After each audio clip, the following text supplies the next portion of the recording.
Hello children, how are you all? Hope you all are fine at home. So welcome once again to Ablon Public School at home. Children, in previous class I told you the chapter 9 of unit 7, that is history. Your unit name is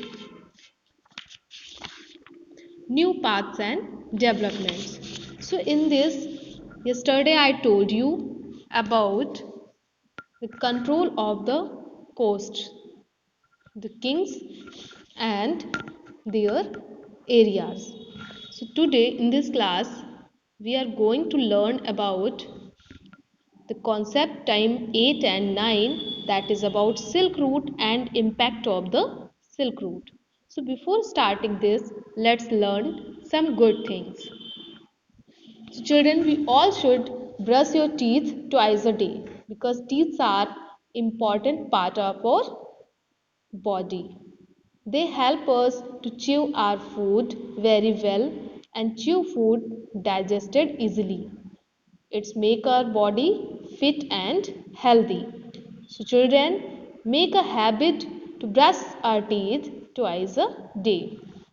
Now come to our topic, that is Silk Route. So the emergence and importance of the Silk Route, from where this word came into exist. The Silk Route was a network of routes that began to be used around 2000 years ago as a result of the discovery of silk in China. It was used by traders from Europe, East Central and Southeast Asia to travel to distant places. So these kingdoms united by conquest. Conquest means by winning these. They traveled over land and sea to buy and sell different commodities. So when they conquest the areas, the higher production of goods started. Here you can see the rich people from other kingdoms paid more for things brought from foreign lands. Means whatever they grow, it cost less than the foreign things. So here you can see the red and blue tabs, that is the routes. It shows routes of the traders that were known as the Silk Route.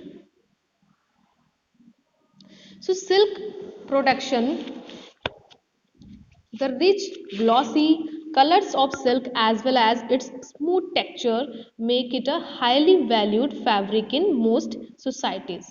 And making silk is a complicated process.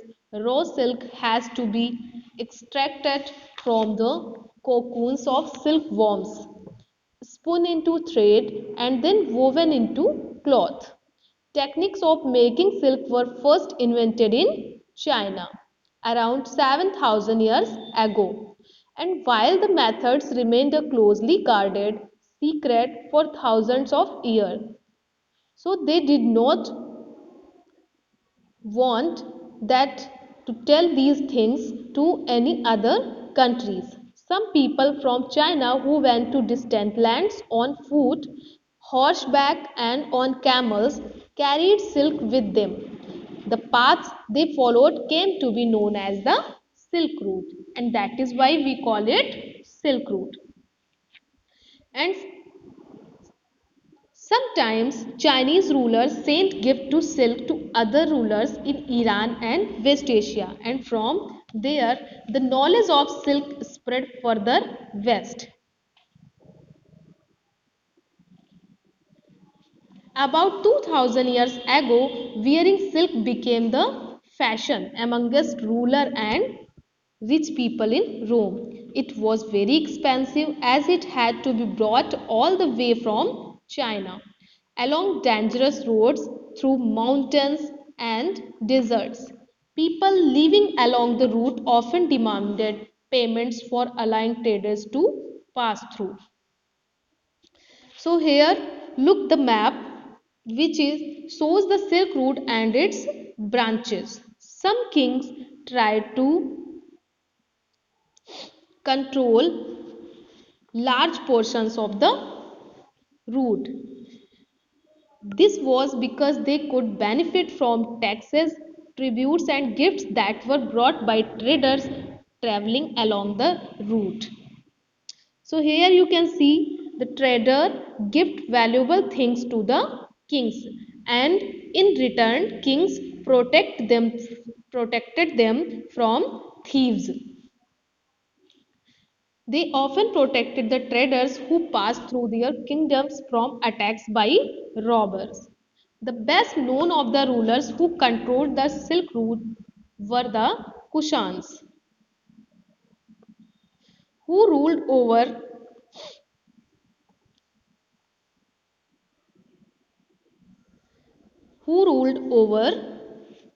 Central Asia and Northwest India around 2000 years ago.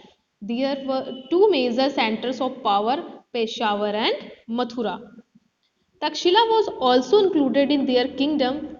During their rule, a branch of Silk Route extended from Central Asia down to a seaports of the mouth of the river Indus, and from where silk was shipped westwards to the Roman Empire.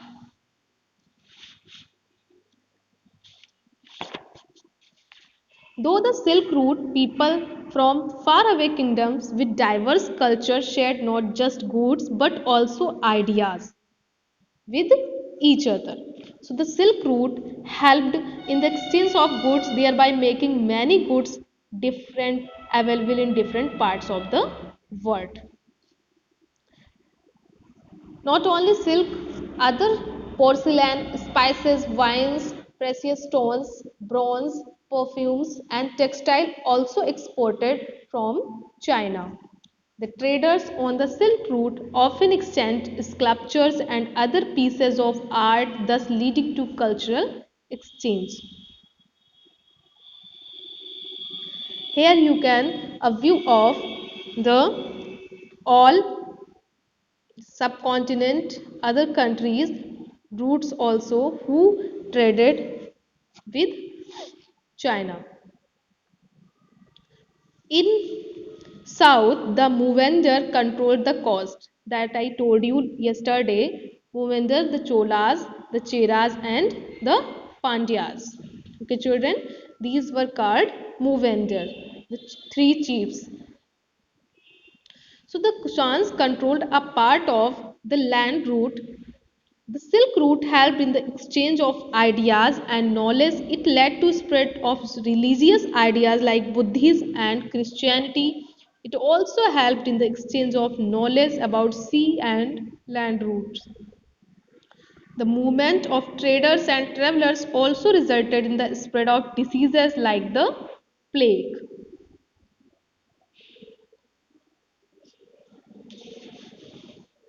So the Kushans were amongst the earliest rulers of the subcontinent to issue gold coins. These were used by traders along the Silk Route.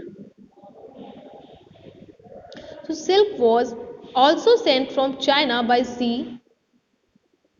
That is why it's called Silk Route. Now look exercise practice question 8 and 8.1, 8.2, 8.3, 8.4 and practice question 9. Now children, try to complete all these exercise of supplementary book in your fair notebook and from NCERT book exercise related to this concept. So revise this concept and try to complete your work in fair notebook. Thank you.